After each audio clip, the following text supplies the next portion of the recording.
संत गजानन महाराज आयुर्वेद महाविद्यालयाच्या प्राचार्य डॉक्टर मंगल मोरबाळे यांना इंटिग्रेट सोशल वेलफेअरचा राष्ट्रीय पुरस्कार जाहीर. शैक्षणिक, वैद्यकीय आणि सामाजिक क्षेत्रातील योगदानाची राष्ट्रीय स्तरावर दखल. गोवा इथं होणाऱ्या भव्य सोहळ्यात केंद्रीय मंत्र्यांच्या हस्ते सन्मान.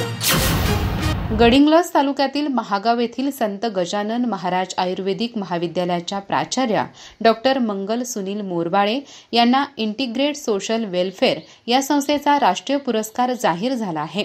त्यांच्या शैक्षणिक, वैद्यकीय व सामाजिक क्षेत्रातील उल्लेखनीय कार्याची दखल घेत ही निवड करण्यात आली आहे. या पुरस्कारासाठी रविवारी 27 एप्रिल रोजी गोवा येथे एक भव्य सोहळा आयोजित करण्यात आला आहे. या कार्यक्रमात दिल्ली, कर्नाटक, महाराष्ट्र, गुजरात आणि गोवा येथील निवडक व्यक्तींना सन्मानित करण्यात येणार आहे.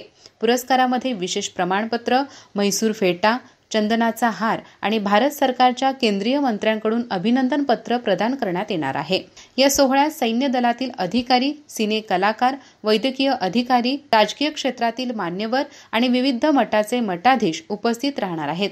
डॉक्टर मोरबाळे या 25 वर्षांहून अधिक काळ वैद्यकीय शिक्षण क्षेत्रात कार्यरत असून सध्या त्या प्राचार्य म्हणून जबाबदारी सांभाळत आहेत. शिक्षणाबरोबरच सामाजिक क्षेत्रातही त्यांनी आपली वेगळी ओळख निर्माण केली आहे. या पुरस्कारामुळे त्यांचे सर्वत्र कौतुक होत असून विविध स्तरातून त्यांना अभिनंदनाच्या शुभेच्छा मिळत आहेत.